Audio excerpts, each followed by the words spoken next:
Com certeza. O Papcast ainda nasceu, mas a gente está vivenciando o puerpério do Papcast, então está tudo muito complexo de elaborar aqui. É muito engraçado, né? Fala, marujos e marujas, sejam bem-vindos a bordo do Papcast, nossa rede sonora de apoio às paternidades. Eu sou o Thiago Cor e estou novamente com a minha amiga Maíra Duarte e o Marinho da Agência Dindom para darmos continuidade nessa jornada, iniciada na semana passada, nos mares da sexualidade e puerpério. Infelizmente, não contaremos com a presença do marujão Cláudio Serva, isso que nós tentamos de tudo, mas foi difícil bater as agendas entre compromissos e paternidades e maternidades. Mas fiquem tranquilos, pois o Cláudio estará conosco em muitos episódios pela frente, com certeza. E antes de começar, vou aproveitar para divulgar novamente nossas redes sociais. Vocês podem nos encontrar no Instagram, no @pappodcast. E para enviar sua sugestão de pauta, dúvidas, tudo que vocês quiserem, temos o e-mail falecompapcast.com. E é isso. Vamos começar aqui. Maíra, minha amiga, estamos aqui novamente. Que bom que você está aqui. Faça uma breve apresentação de quem é você aqui a bordo do Papcast. Para quem não ouviu, você semana passada, para os marujos e marujos que não estavam aqui com a gente. Fale rapidamente quem é você, minha amiga. Tamo junto, querido. Que bom poder continuar essa conversa, né? Sempre tem muito assunto e dá para entrar em camadas cada vez mais profundas, né? Eu sou Maíra Duarte, sou doula, sou educadora perinatal. Já passei aí por alguns puerpérios e tô junto aqui com vocês nessa pesquisa, nesse estudo a respeito de sexualidade, puerpério, para poder também promover mais diálogos e levar essa palavra para tantas pessoas que acho que estão precisando ouvir, conversar e fazer florescer esse olhar para isso. Muito bom, muito bom. Marinho, que bom que você está aqui com a gente também. Satisfação é minha, né? Vamos para mais um, Tiagão. E vamos continuar a resenha. Hoje vai ser mais dinâmica a brincadeira aqui, né? Vai. Então é isso, galera. Ponham seus coletes salva-vidas, peguem suas bússolas e bora navegar junto nos oceanos das paternidades. Bom, semana passada a gente falou de muitas coisas, mas é um tema que tem muito pano para manga. Dá para a gente ficar falando talvez dias dentro da complexidade que é esse assunto. A sexualidade por si só já é complexa. Acho que quando a gente traz aí para o puerpério, que é um outro cenário ainda mais complexo, não sei se é mais, mas muito complexo, as coisas podem ficar aí bem desafiadoras, tanto para uma série de fatores, né, para o entendimento individual, para o reconhecimento individual da sua própria sexualidade, tanto dessa mulher, do homem, mas também dessas dinâmicas do casal. E foi bem legal, o Cláudio trouxe aí um olhar muito, muito legal do lugar do homem. Hoje ele não vai estar aqui, mas vamos dar sequência, Maíra. A gente vai aqui fazendo um formato um pouco diferente. Recebemos muitas perguntas, relatos também de ouvintes que ouviram nosso primeiro episódio, na verdade, a primeira parte desse episódio, e vai ser bem legal que a gente vai estar aqui interagindo bastante, e tem muitas perguntas que acredito que serão aí bem potentes nessa nossa troca de hoje. Semana passada, a gente finalizou meio que falando em torno dessa relação entre homem e mulher, mas principalmente de como a mulher enxerga o homem e o quanto essa visão do homem pode impactar também nessa relação. Então eu trouxe, por exemplo, né, uma frase da minha parceira, que ela dizia: enquanto eu não ocupasse o lugar de pai, ela não me reconheceria enquanto homem. E eu recebi algumas mensagens justamente sobre esse ponto específico de mulheres que estão vivenciando também o puerpério e que elas sentiram que é muito o que elas sentem realmente. De, poxa, eu não consigo aqui visualizar no meu parceiro, esse parceiro que eu espero, e nem só o que eu espero, essa parceria que é necessária, e, consequentemente, eu não consigo sentir tesão por esse cara. Então, acho que a gente pode continuar, vamos dizer assim, desse lugar, desse ponto de partida, entendendo que já tivemos aí alguns feedbacks dessa fala da Bruna.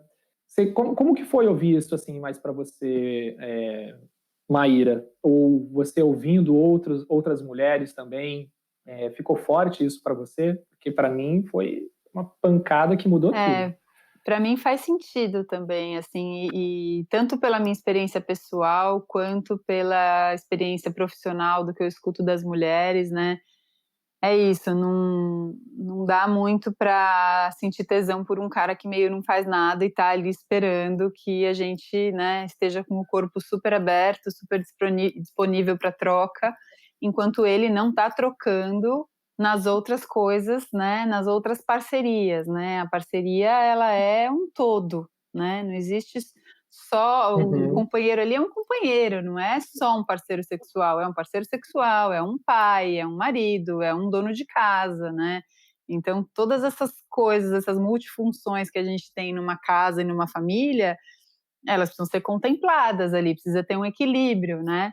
E aí, quando não tem, quando fica pesando para a mulher, aí é isso, não dá tesão, né? Eu já ouvi isso de muitas mulheres, assim. Eu tenho um companheiro, assim, bem presente em casa, assim, mas às vezes que ele estava em momentos mais de recolhimento ou mais de crise, assim, que eu sentia mais essa falta desse companheiro nesses outros aspectos, eu também não tinha muita vontade de estar com ele sexualmente falando, sabe?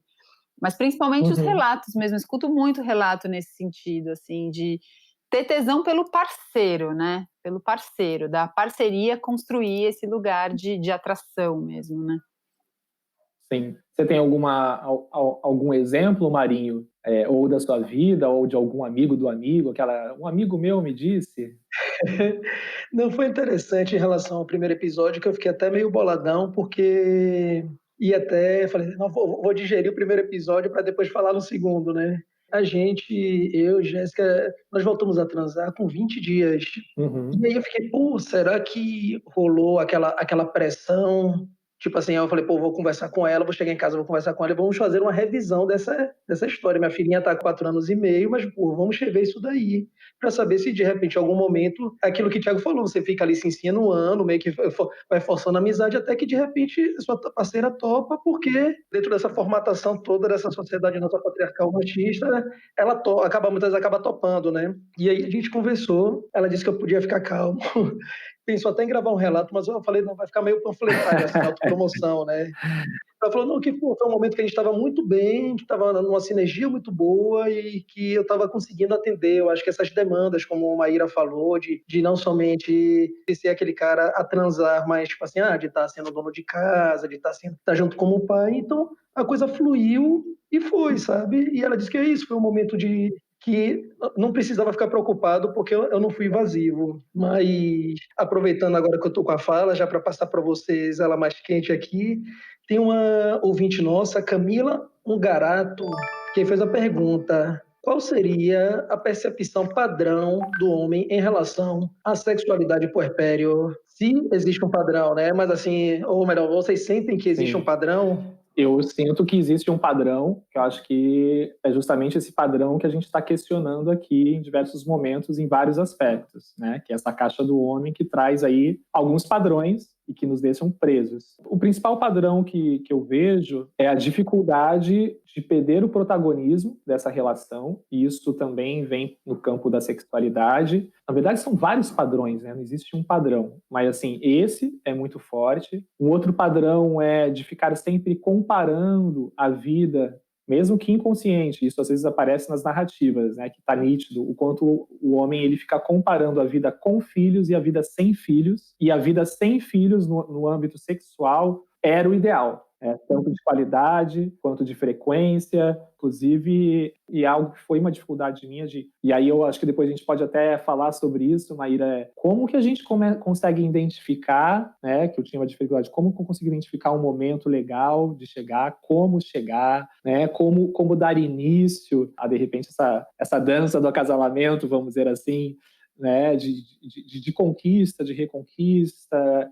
Para mim foi um desafio, e eu vejo que é um padrão também comum. E isso eu acho que fica muito forte, essa comparação do passado, né, de como éramos antes, como era seu corpo, inclusive, como que nós éramos, como você tinha tesão por mim, como você fazia aquela posição e agora você não faz mais, por exemplo, como você sentia prazer nessa posição e agora está falando que não é legal. Então sempre se essa comparação e normalmente vem com uma cobrança, né? Não vem em um tom reflexivo. Nossa, vamos pensar como era antes e o que está diferente, né? E isso, pelo menos, me vem agora para compartilhar com vocês como esses principais padrões. Né? Você vê alguma coisa, Maíra? Eu acho que assim? eu tenho menos amostras masculinas, assim, porque eu falo mais com as mulheres, né? Então, os relatos que eu tenho, assim, as referências que eu tenho é dos relatos das mulheres, assim, mais, né? E ainda é uma bolha bem pouco aberta, assim. Mas eu sinto que vai por aí mesmo, por isso que você falou, assim, as mulheres às vezes dizem que não tem muito espaço para ressignificar o corpo depois do puerpério, algumas dizem que sim, outras dizem que não. Eu acho que tem muitas mulheres que também não pensam nisso, também estão com a referência antes de ter filho e achando que vão voltar a ter o mesmo tipo de relação com a sexualidade, com o próprio corpo, com o corpo do companheiro. E não é não é o mesmo corpo, não é a mesma relação, mas eu acho que é importante a gente lembrar que isso não significa que isso é restringir, né? Porque é um corpo que expandiu, é um corpo que se abriu sensorialmente, é um corpo que teve experiências sexuais, porque o parto ele é um evento sexual, é um corpo que teve experiências sexuais fortíssimas, né? Que o hormônio da sexualidade invadiu ali todas aquelas células, né? Então, é um corpo que está imbuído de toda essa potência, embebido de toda essa potência e que está com capacidades expansivas, sim, muito maiores, né? Então, acho que em vez da gente olhar isso como uma coisa restritiva, né? Ai, não é mais igual, ou quando será que vai voltar a ser igual? Não é por aí, não volta a ser igual, porque é outra história, né? Então, assim, o que expandiu? Por onde a gente pode ir? Quais são os novos percursos e caminhos que a gente tem para seguir aqui? Que bom, né? Que oportunidade.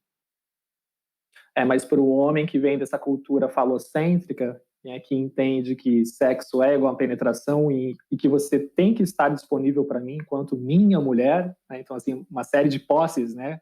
Inclusive, só aspas aqui, né, de como inconscientemente nós, na nossa fala, nos apropriamos das mulheres, né? Quando eu apresento você, Maíra, como minha mulher e você me apresenta como seu parceiro, como marido, mas não como meu homem. Porque se você fala, esse aqui é o Thiago, meu homem, todo mundo lembra, nossa, a louca possessiva, né? Mas minha mulher é naturalizado.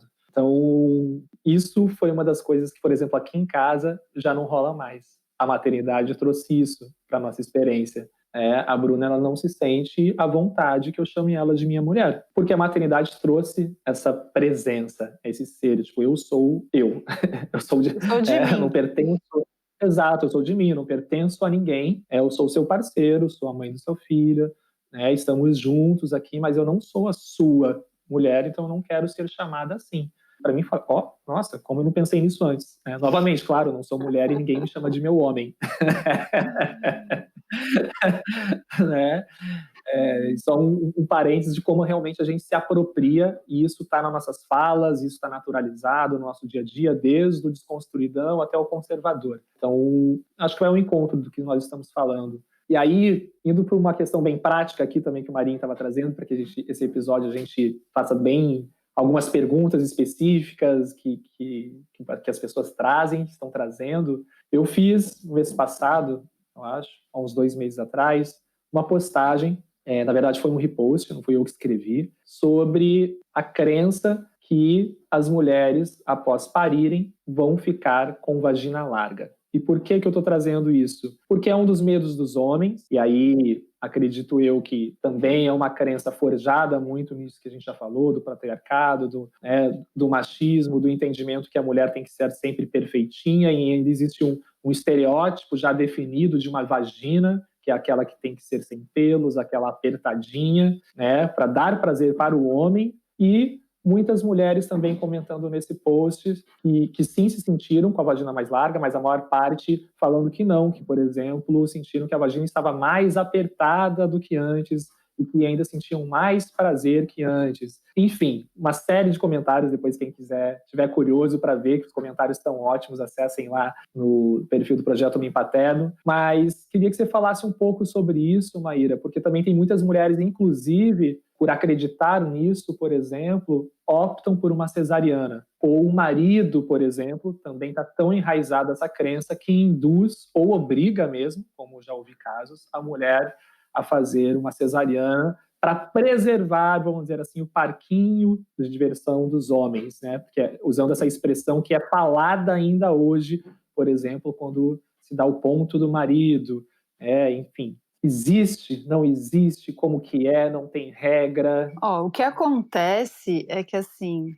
a musculatura perineal é uma musculatura que tem capacidade para se expandir 200%. Então, ela é feita para abrir. Ela tem toda uma estrutura de organização muito forte, ela é um 8 de músculos, tem uma organização muito forte ali para estruturar, passa pela vagina, pelo ânus, e ela precisa segurar o assoalho pélvico, todos os órgãos ali nos seus lugares, né? E quando a mulher engravida, ela precisa sustentar tudo aquilo, que o bebê fique dentro do útero, enfim, todos os órgãos se mantenham ali posicionados. Então, quando vai sair o bebê, ele precisa...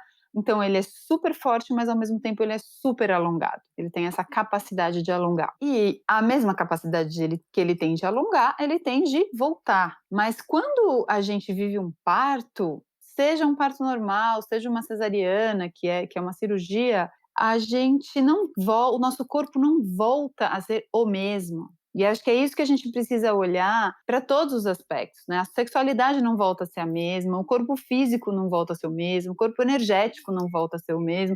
Aconteceu uma coisa muito potente, muito intensa ali naquele corpo, e é isso, não é o mesmo. Ele se transforma. Mas daí para a gente olhar para a transformação como uma coisa negativa, acho que esse que é o ponto. A gente ficar apegado com a coisa que tem que ser igual a antes. Não, não tem que ser igual a antes. A gente vai melhorando, a gente vai se aprimorando, a gente vai agregando as experiências que a gente tem ao nosso corpo e potencializando o uso desse corpo, né?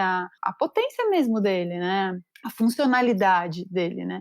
Então, quando a mulher passa por uma experiência como um parto normal, ela expande muito a capacidade dela de sentir, porque passou uma criança por toda aquela parede vaginal, passou um ser humano ali, teve uma inundação de hormônios, então amplia muito a capacidade sensorial da mulher. Então, a tendência é ela ter uma qualidade de vida sexual muito melhor depois dela parir, dela ter um parto normal. E aí, se ela consegue expandir a capacidade dela de sentir, ela vai também ter uma interação mais gostosa com o parceiro, né? Ela vai também entender mais o que é contrair o períneo e expandir o períneo, então a capacidade dela de movimentar a musculatura perineal dela também pode aumentar. Tem mulher que não sabia antes de engravidar como que era uma contração perineal, como que é contrair e expandir o períneo, e isso é uma coisa que promove muito prazer sexual, tanto para a mulher quanto para o homem. Então são aprendizados musculares e corporais que vão acontecendo com a gestação e com o parto que agregam na sexualidade. E já a cesariana, são cortadas 7 camadas bem num ponto energético super importante do nosso corpo ali, né? Bem no nosso hara mesmo.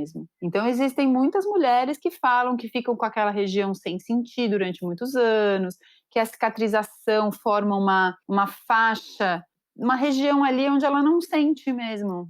Então que às vezes fica difícil de voltar a integrar essa parte de baixo da cicatriz com a parte de cima, que sente o fluxo energético às vezes bloqueando ali, que precisa trabalhar mais isso, receber massagem na cicatriz, respirar mais ali. Então eu acho que assim, né, se a gente for pensar em algum estrago, entre aspas, físico, acho que a gente precisa pensar mais na episiotomia e no corte da cesariana, né? Que é uma coisa que realmente machuca ali, que precisa ter uma regeneração. Agora, a expansão do períneo é uma coisa maravilhosa. É só uma prova de potência do nosso corpo. Sim, sim. E é muito louco a gente ter que falar sobre isso, acho que já é um ponto, né? Porque qual é a preocupação do homem, por exemplo, na vagina ficar larga? Então, por que existe essa preocupação? É para eu não ter mais prazer? também é uma construção, entendendo, né, que só a vagina apertadinha tem que dar prazer. Então, a gente está falando de fazer esses questionamentos, né? Porque eu estou preocupado se minha parceira tem vagina larga, vai ficar de vagina larga, o que é larga, partindo de qual é a referência para saber o que é larga também.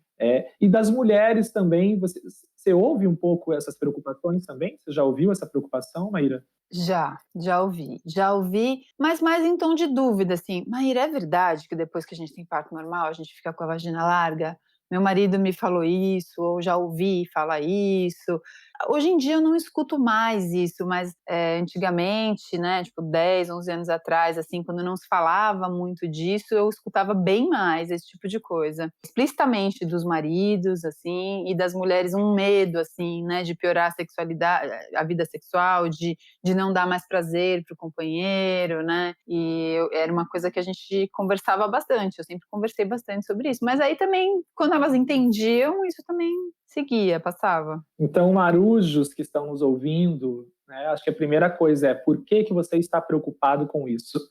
É a vagina ou é uma insegurança? Da onde que vem? Eu acho que é um questionamento legal para a gente deixar para quem está nos ouvindo. Qual é o seu medo? Qual é o seu receio? O que está pegando? Por que você está pensando sobre isso? Enfim. Tem alguma coisa que você queira complementar, Marinho, sobre esse tema, que de repente você já ouviu, ou alguma coisa nesse sentido? Não, que já que a gente está falando sobre fisiologia, tem uma pergunta aqui de Plínio Teixeira. Pelo visto, Maíra, Plínio Teixeira, Maíra e Thiago, né? Tá fazendo tudo direitinho em casa, pelo visto tá fazendo a feira, tá limpando o banheiro, porque ele disse que o clima tá bom. Então não é uma questão de clima, mas eles estão no processo de retomada e aí ele perguntou sobre dicas, uma questão mais fisiológica. E aí, já completando a pergunta de Plínio, esses dias, nessa preparação para esse episódio, eu dei uma pesquisada também na internet, né, sexualidade puerpéria e tal, e li algumas matérias que falavam sobre posição, sobre uso de lubrificante, além, claro, do que a gente já bateu na tecla algumas vezes aqui, que é a questão primordial do diálogo, mas sobre dicas ali, digamos assim, como voltar, né? Como voltar, e eu acho que ele está se referindo ao sexo com penetração. O Thiago estava falando, né, da coisa das posições, né, que tem alguns homens que falam assim, ela fazia essa posição, agora não faz, né. Tem a coisa da lubrificação também, que para algumas mulheres aumenta e para outras diminui, né, por uma questão hormonal. Eu acho que é por aí. Primeiro, como começar as preliminares? Lavando a louça, fazendo a feira. Essa é a melhor preliminar.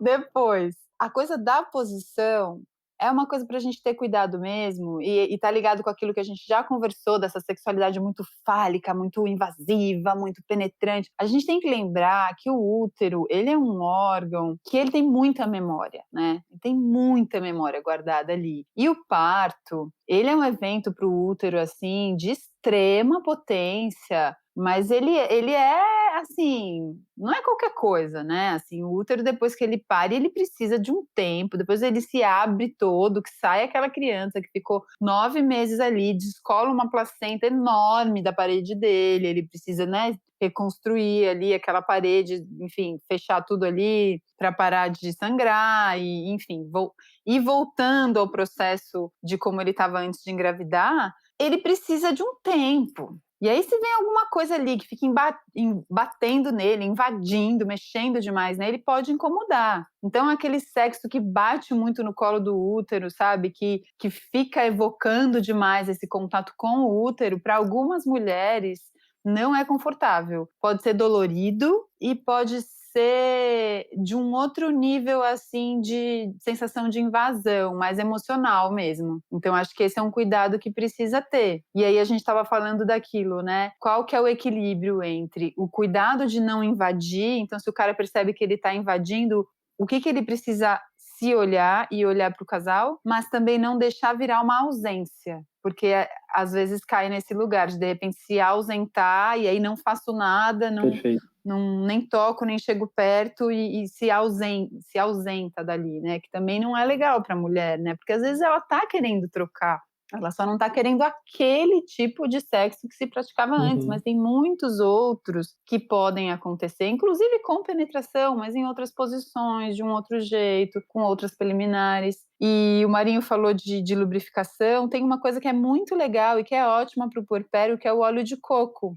O óleo de coco é muito bom, ele é bom para mucosa, ele é antifúngico e ele é muito bom para ser usado como lubrificante. Tem até algumas... Eu sei que já fizeram um negócio que chama chapachana, que é um óleo de coco feito com cannabis, que é muito legal também, que as mulheres gostam muito. Chapachana, um óleo de coco. É incrível. Ouvi relatos muito bons, muito bons. Dá para fazer um episódio só sobre chapachana aí. É incrível, super recomendo. Que engraçado esse nome.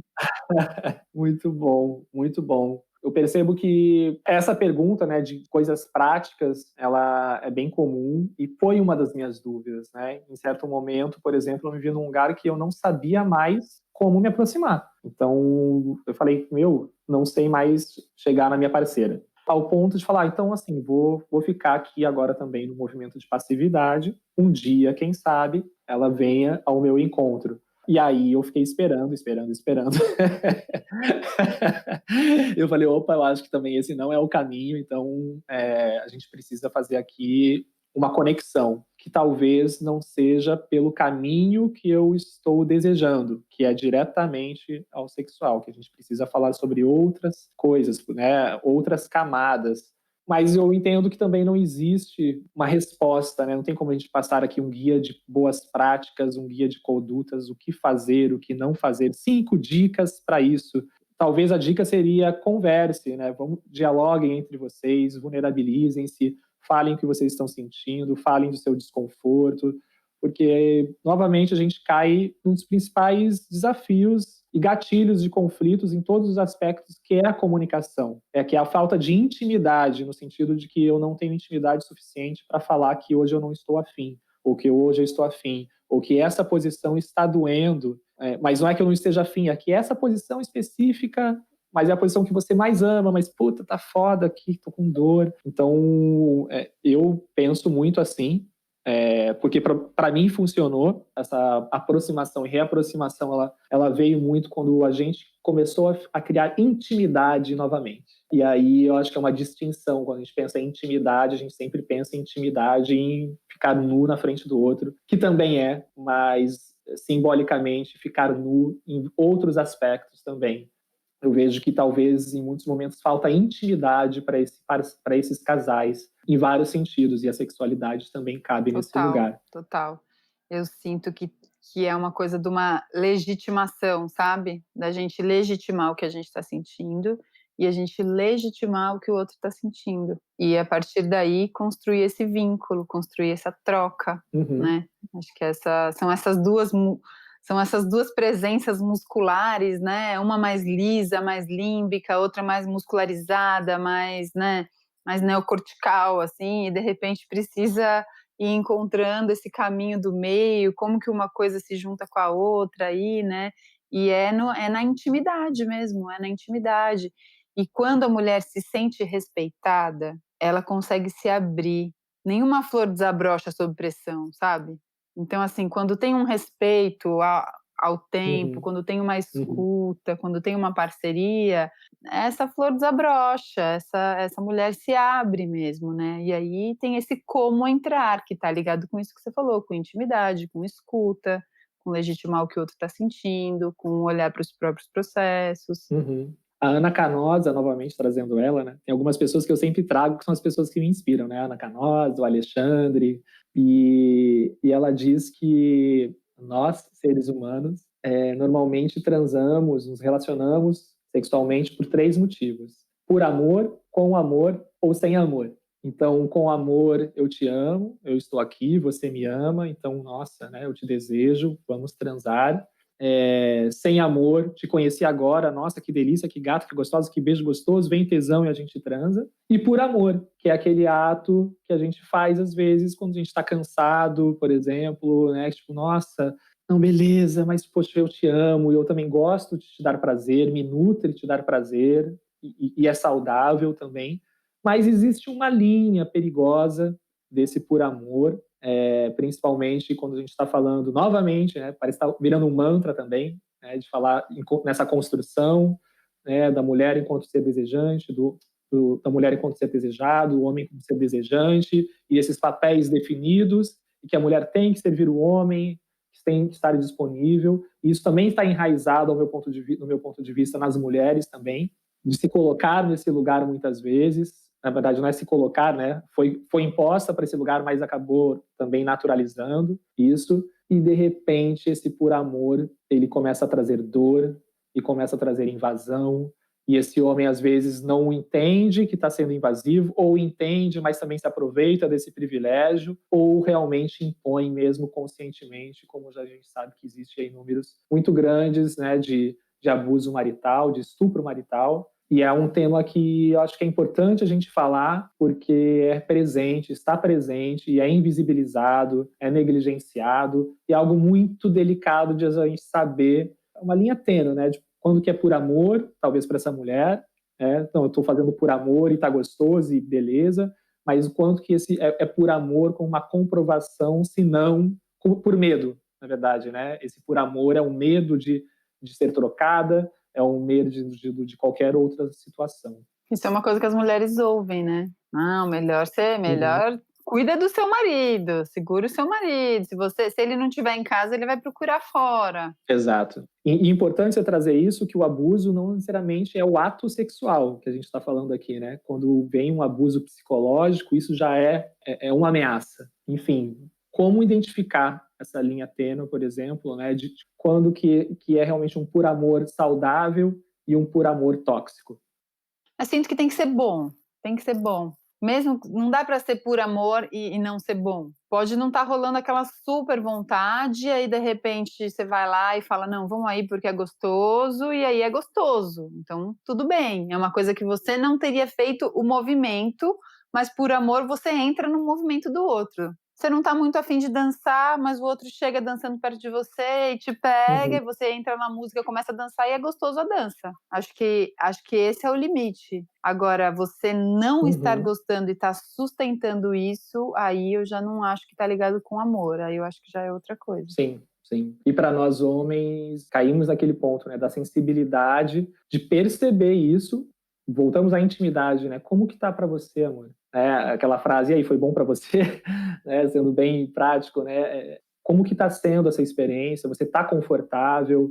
Tem alguma coisa realmente que a gente esteja fazendo que você não está gostando? Tem alguma coisa que a gente possa fazer que você acha que... Enfim, conversar sobre isso. Me preocupa bastante esse ponto, porque a gente, ainda mais agora no que nós estamos vivenciando, com pandemia, confinamento, quarentena, com as pessoas vivenciando intensamente todos os sentimentos, e a gente vê aí as estatísticas de violência doméstica aumentando, e provavelmente desses abusos acontecendo também dentro dessas casas. Então, acho que cabe também aqui a gente falar e trazer à luz sobre esse assunto. Afinal de contas, estamos falando sobre sexualidade, e quanto é importante a gente falar também sobre esse aspecto, né, de violência que pode acontecer e que, de repente, o homem nem se toca que ele está cometendo uma violência, mas que talvez esteja. Então, para os marujos que estamos ouvindo aqui, para que tenha essa sensibilidade, é importante trazer à luz para esses pontos, né?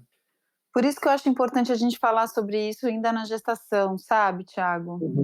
É uma coisa que eu gosto muito de trazer, assim, para os casais, porque é isso, às vezes eles nem se dão conta de que vai ter uma super transformação também nesse sentido. Tem muita gente que acha que vai para o puerpério assim, não, é uma vida normal, só que com uma criança, mas de resto, vida normal, igual. Não é isso, o fato de ter uma criança muda todos os outros aspectos da vida, inclusive a relação, inclusive a sexualidade, inclusive o tempo que o casal vai ter um com o outro. Então, se a gente tem à frente de tudo um respeito e uma liberdade para falar e para se escutar, nossa, aí já facilita muito, né, o que há de vir, né? Porque à frente de tudo existe uma abertura para escutar, para ouvir. Então, é claro que se não tiver bom, eu vou falar. Isso tem que ser explícito, sabe? E aí, só para quebrar um pouco o gelo aqui, a gente está falando de assunto tenso, mas só para a gente dar uma mudada um pouco no astral, a Jéssica perguntou por que na hora do vucu-vucu os filhos sempre acordam. É um clássico. É um clássico. Já não basta tudo isso que a gente está falando, ainda tem esse pequeno detalhe entre nós dois. Na hora que começou a alinhar, né? Já resolveu todas as questões. Na hora que o Vucu tá gostoso, parece que apita. É um sensor, e assim, é impressionante, né? Você pode ter feito todo o esquema, você gastou com a criança, deixou ela pulando pula-pula o dia inteiro, né? Tipo, né? Deixou ela murchar na piscina, fala, nossa, hoje ela vai capotar. Daí ela vai e dorme, só que naquele horário alguma coisa acontece, algum fenômeno que não é natural, não pode ser, desperta aquela criatura e ela vem, sorrateiramente, né? Aqui em casa são 3, né, que a gente precisa sincronizar. Né, sincronizar a vontade de um com a vontade de outro, com a possibilidade da casa, né, de não ter nada muito mais urgente na casa, e os 3 filhos em lugares diferentes do nosso. Mas é isso, assim, sabe o que eu sinto com relação aos bebês? Tem uma fusão que acontece, né, na gestação e quando nasce, assim, entre a mulher e o bebê, que ela é muito forte, Tem um fio que continua ligado, corta o cordão, mas tem um fio que continua ligado. Então, experiências muito intensas que a mulher vive, a criança sente, assim como a gente também sente as experiências que o bebê vive, né? Eu lembro muito uma vez, meu primeiro filho, eu fui fazer um curso de culinária numa casa super grande, tinha 3 andares, e o bebê ficou no último andar com uma pessoa que estava lá olhando e eu lá embaixo na cozinha, cozinhando com uma galera. Quando me dava uns 5 minutos que eu precisava subir para ver o bebê, a moça falava, nossa, ele acabou de te chamar. Isso aconteceu tipo umas 3, 4 vezes seguidas, assim. Ela não precisava me chamar. Eu subia e sentia que ele estava precisando mamar. Então, é isso. A gente tem uma conexão muito forte. Quando está acontecendo coisas muito intensas com o nosso corpo, a criança sente também, né? Não faz todo sentido, por mais que para muitos homens isso seja muito difícil de entender, porque não é racional. E aí é uma coisa que eu sempre falo para os homens, talvez uma das maiores dificuldades nossas no puerpério é entender que talvez muitas perguntas não tenham respostas, pelo menos não respostas assim lineares. Simplesmente é assim. Uma outra coisa, por exemplo, que é comum aqui, recentemente, por exemplo, aconteceu de eu e a Bru durante o dia, maior química, assim, sabe? Falando, nossa, que gostoso, né? Falou, poxa, beleza, então vamos construir para que hoje à noite a gente fique junto. E naquele dia a Yara tá virada no giraia. É aquele dia que ela vai dormir meia-noite, meia-noite e meia. A gente dorme e ela fica lá, e aí, puta que pariu, me dá uma raiva às vezes, não raiva dela, né? Mas assim, tava indo tudo tão legal. Tem a cota de pirraça também, né? O bebê ainda não tá entendendo a situação. Mas como é que ele já tá pirraçando, velho? Puta que pariu, sabe? É muito louco. Crie camelos, mas não crie expectativas, né?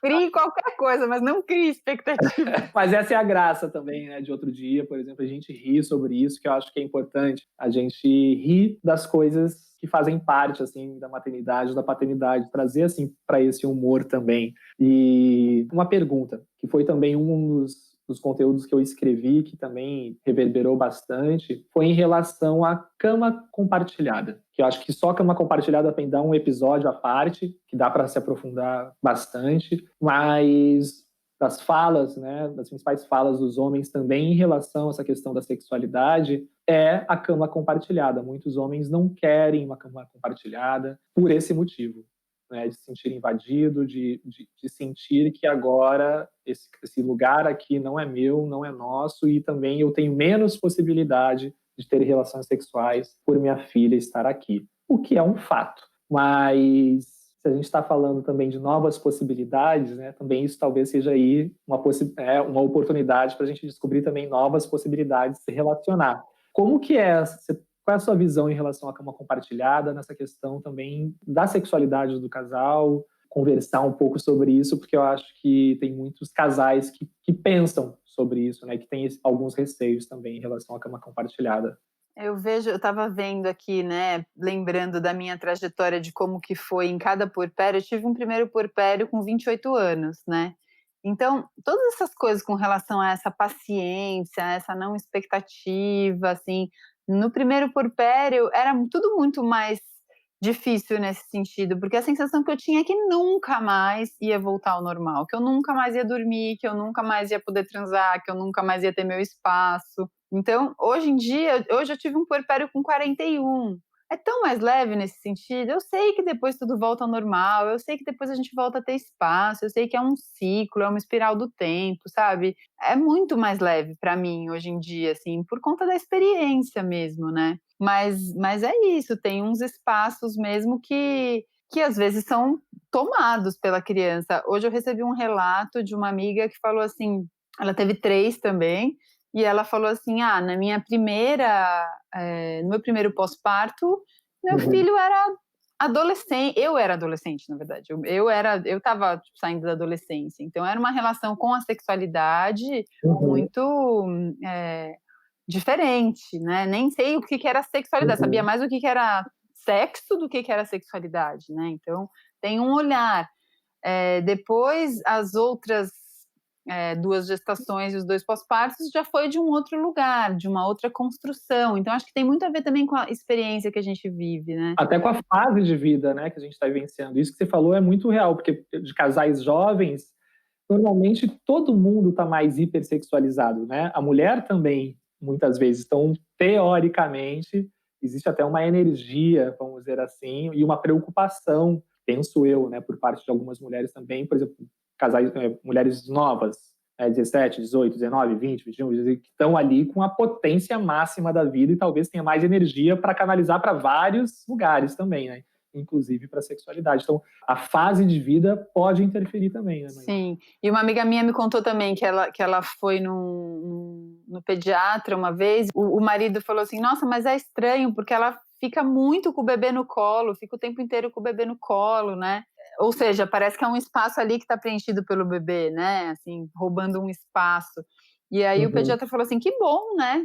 Que bom que ela está podendo fazer isso, que é o único, é só nesse momento ela vai poder fazer isso. Só nesse momento ela vai poder pegar tanto esse bebê no colo, né? Então, que bom que ela possa fazer isso. Então, a cama compartilhada, eu sinto que é meio isso. É só nesse momento que a gente vai poder ter um bebezinho ali no meio da cama junto. E ok, em alguns momentos a gente põe o bebezinho em outro lugar, né? É isso, usar a nossa criatividade, né? Para poder lidar com o espaço e com a realidade que a gente está nesse momento, nessas circunstâncias, né? Até porque é muito prático, né? Nossa, não vivo sem. Aqui em casa a Yara também tá com 4 anos e ela ainda dorme mais no nosso quarto. Já dorme bastante no quarto dela, mas dorme mais ainda no nosso quarto. Pelo menos uma parte da noite ela vem. Proporcionalmente, ela dorme mais no nosso quarto. Ou quando ela dorme no quarto dela, tipo, lá pelas 5 da manhã, lá vem ela, a gente só ouve, né, os passinhos também. Então, é prático e faz parte também. É mó gostoso dormir. E é uma delícia, uma delícia. Isso dá muita saudade depois. Mas, assim, aqui em casa, eu vejo que a Bru ainda sente mais delícia ainda do que eu. E isso que a gente está conversando, assim, abertamente, né? Então, eu fico imaginando quem não tem esse diálogo, talvez quem não tem nem esse conhecimento, de falar, cara, o que essa criança está fazendo aqui? Esse é o meu quarto, fecha essa porta, vai dormir no seu quarto. E de não entender essa relação, inclusive, da mãe e filho. E aí a gente cai num ponto que é prioridades, né? De entendimento, novamente, o que está acontecendo, como que é, qual é a profundidade dessa fusão. É complexo, novamente, né? Essa palavra também está bastante aqui. Não existe regra, acho que a regra é que não existe regra. Mas você sente que pode afastar, Maíra, a cama compartilhada, ela pode afastar esse casal, ele pode ser assim um fator que dificulte realmente essa reaproximação?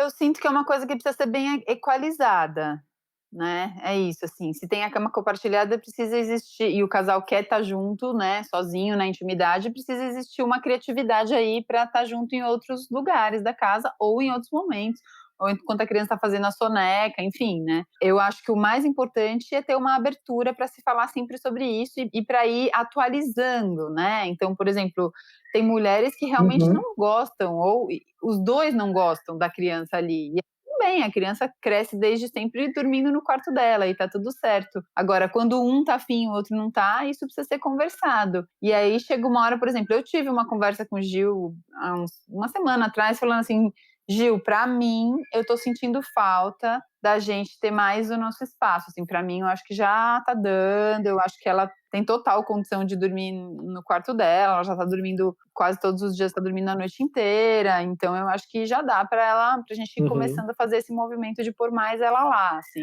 A gente já tinha feito uma primeira tentativa, aí com a pandemia não rolou muito, voltou, mas eu tô sentindo essa necessidade de estar mais com ele, da gente ver uma série junto, sem ninguém no meio.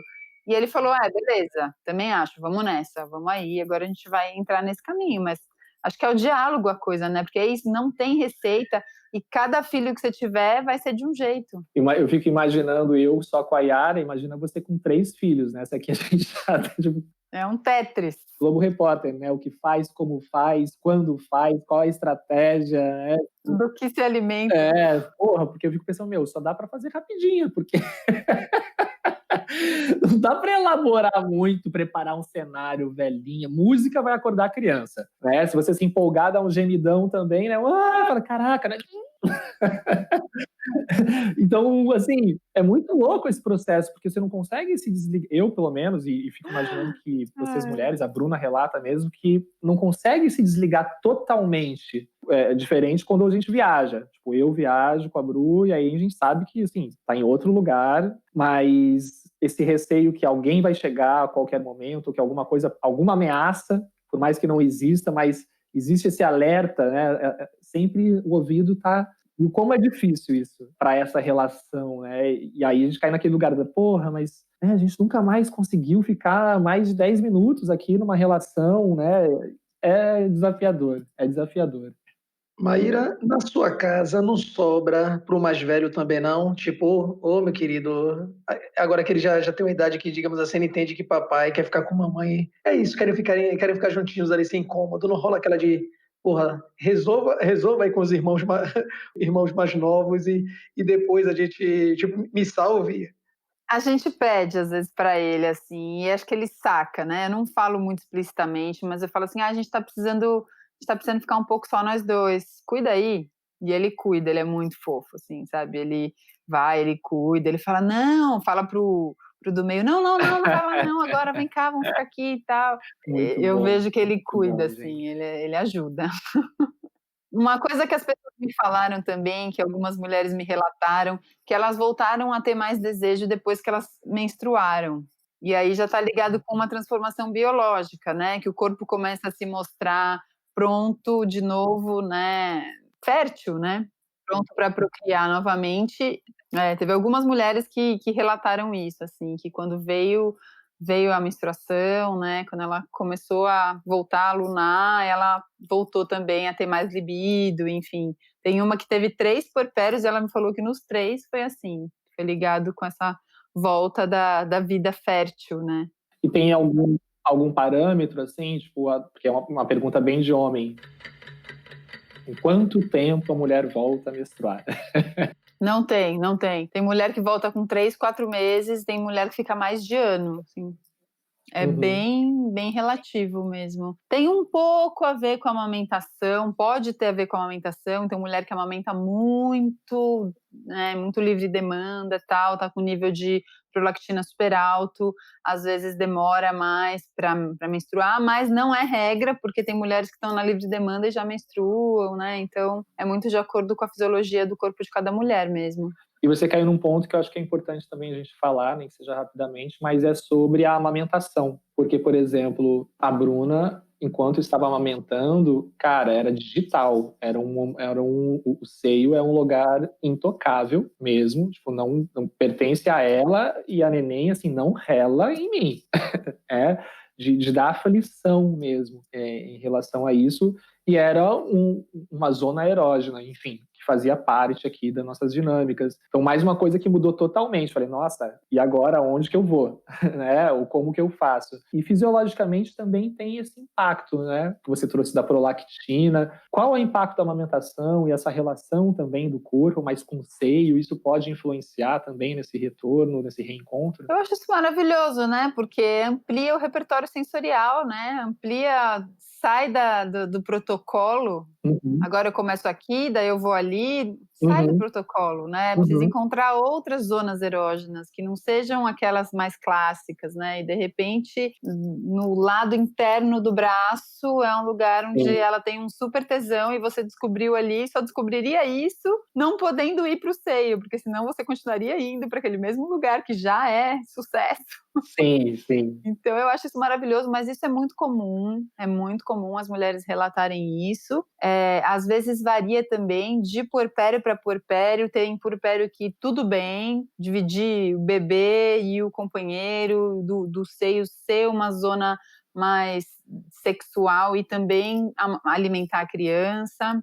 E tem, às vezes, a mesma mulher em outro puerpério já tem uma outra relação com isso. Isso não toca, não chega, não encosta. Então isso também muda bastante. Tem um relato de uma amiga minha que ela falou, que eu achei bem legal. Ela falou assim, no meu terceiro puerpério, quando eu entendi, quando eu assumi para mim mesma que o meu corpo podia ser um corpo de mulher, de sentir prazer, de ter uma troca com o meu companheiro e ao mesmo tempo ser um corpo de mãe, né, de pessoa que está ali, de nutrir, pessoa que está ali nutrindo, de pessoa que está ali sendo o alimento para aquele bebê. Quando eu entendi que eu podia ser essas duas coisas, eu tive prazer muito antes de menstruar, por exemplo, coisa que eu não tinha tido nos meus outros puerpérios, porque eu assumi para mim mesma esse lugar, né, de que eu posso ter prazer, que esse corpo, do jeito que ele tá, é um corpo que pode dar e sentir prazer. Então ela sentiu que teve muito mais a ver com um trabalho que ela fez de escuta e de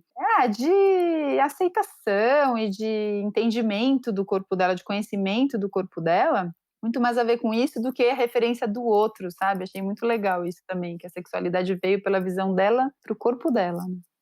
Que legal, que bonito isso. O quão bom seria também se cada vez mais nós homens, eu falo também da minha parte, se nós conseguíssemos acessar também essa ressignificação, fazer essas reflexões também, porque eu acho que é extremamente necessário o homem começar a descobrir novas formas de prazer, de autoprazer, de oferecer prazer, e novamente, como o puerpério pode ser essa oportunidade, talvez uma das maiores oportunidades aí para esse casal de justamente se deparar com essas limitações, ter que buscar novos caminhos, e isso pode ser muito lindo. E hoje, depois de passar do olho do furacão, né, como eu já disse, essa questão da sexualidade foi bem intensa para mim, eu consigo enxergar assim.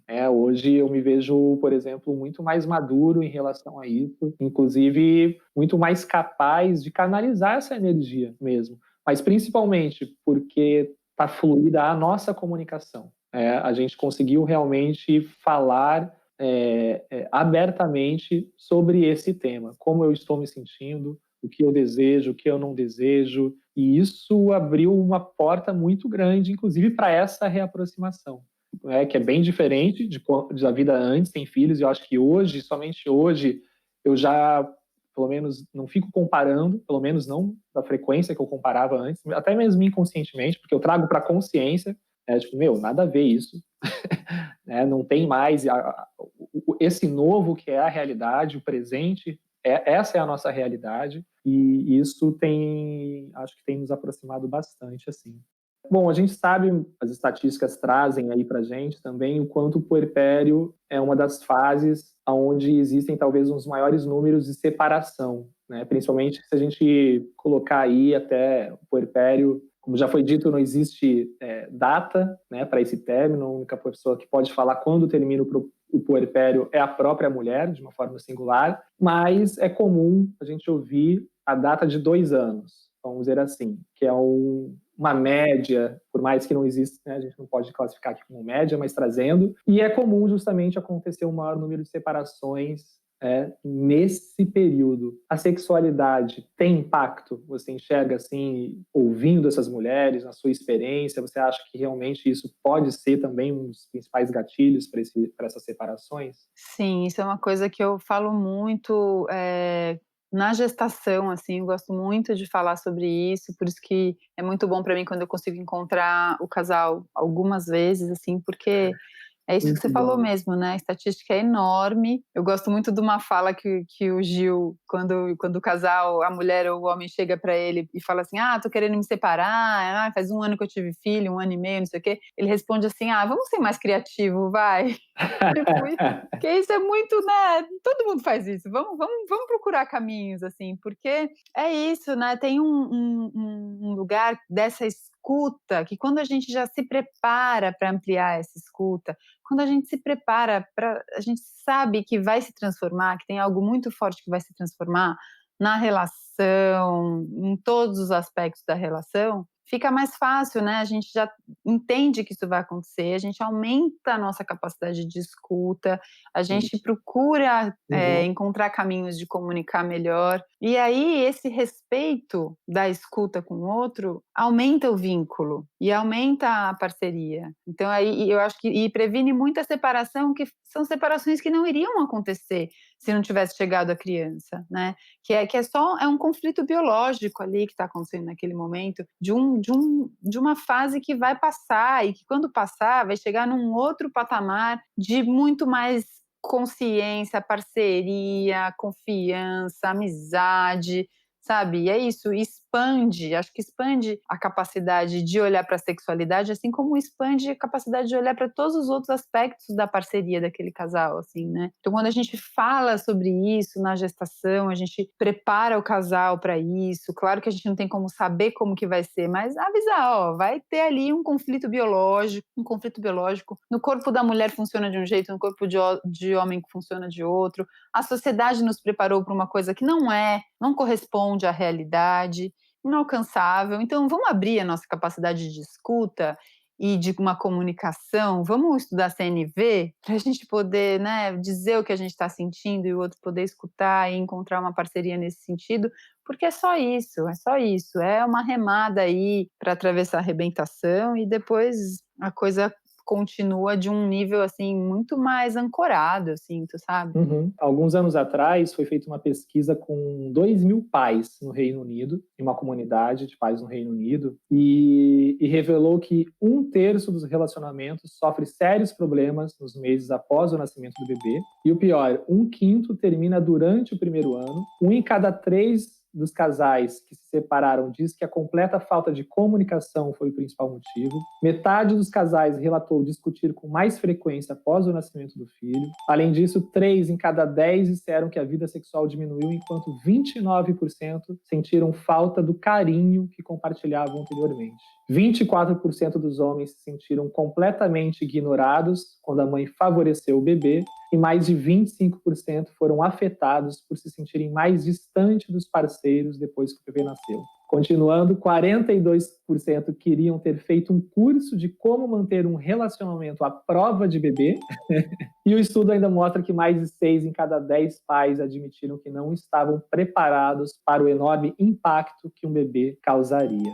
Ou seja, é sinônimo de crise a chegada de um bebê, e é o que a gente vai fazer com tudo isso. E trazendo muito o que você disse, o quanto é importante a gente se preparar antes de chegar, falar sobre isso, conversar, né? E quanto mais falarmos sobre esses assuntos, talvez a gente esteja aí minimizando ou diminuindo justamente esses indicadores aí que eu trouxe e que fazem parte da nossa sociedade e das nossas vidas. Quem eu acho que em algum momento não pensou em se separar, nem que fosse naquele minuto, falei, foda-se, em algum momento não estou aguentando mais, mesmo que no segundo você vai, nossa, nada a ver, que pensamento viajão, mas o sentimento veio, né? E dependendo de que fase que você esteja na vida e como você consegue elaborar, pode ser um gatilho justamente para esses indicadores que eu trouxe.